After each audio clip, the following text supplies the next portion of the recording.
দেখুন বন্ধুরা, আপনারা কি জানেন আমরা প্রতিদিন যে জিনিসগুলো ব্যবহার করি, গাড়ি, কাপড়, প্লাস্টিক, এমনকি রাস্তা, এসবের পেছনে লুকিয়ে আছে এক গুরুত্বপূর্ণ সম্পদ, আর সেটাই হলো পরিশোধিত তেল। মাটির গভীর থেকে উঠে আসা কাঁচা তেল দেখতে কালচে, ঘন আর সাধারণ মনে হতে পারে, কিন্তু এর আসল মূল্য প্রকাশ পায় তখনই যখন এটি প্রবেশ করে বিশাল এক পরিশোধন টাওয়ারে। এই উঁচু টাওয়ারটি যেন এক বিশাল কারখানা, যেখানে ধাপে ধাপে তাপমাত্রা পরিবর্তন করে কাঁচা তেলকে আলাদা করা হয়।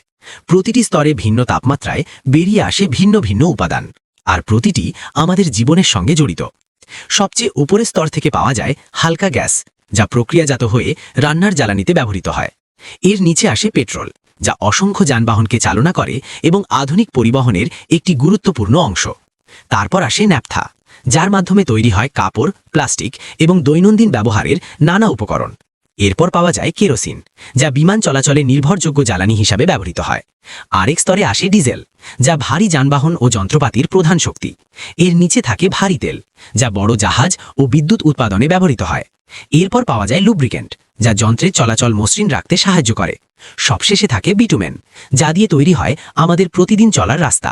ভাবতে পারো, একটিমাত্র কাঁচা তেল থেকেই এত বৈচিত্র্যময় উপাদান তৈরি হয়, যা আমাদের জীবনকে ঘিরে রেখেছে। তাই তেল শুধু জ্বালানি নয়, এটি আধুনিক জীবনের এক গুরুত্বপূর্ণ ভিত্তি। লাইক করে আমাদের চ্যানেলের সাথেই থাকুন এমন আরও তথ্যবহুল ভিডিওর জন্য।